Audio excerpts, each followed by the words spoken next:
Nang hinlo og nananom og mga similya sa kahoy ang mga personahe sa Provincial Environment and Natural Resources Office kun Pedro Sultan Kudarat atol sa gilusad nga clean-up drive og tree planting activity aron makonserba ug maproteksyonan ang Kalawag Creek sa isulan niadtong Sabado, Oktubre 22. Tulo ka grupo ang gipakatag aron mananom og kahoy sa Creeks Riverbank og clean site sa Barangay Kalawag 3 ug Barangay Kinram.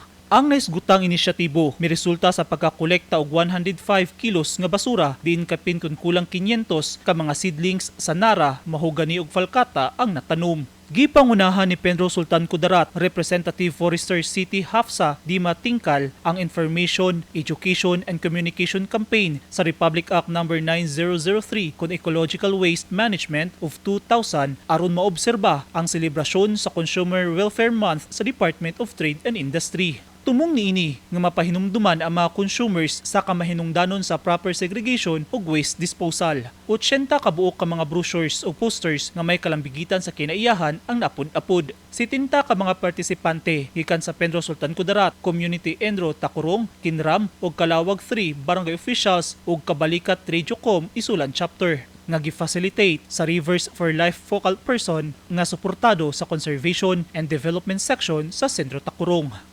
Eugene Hinutan, Newsline Philippines. Stay safe.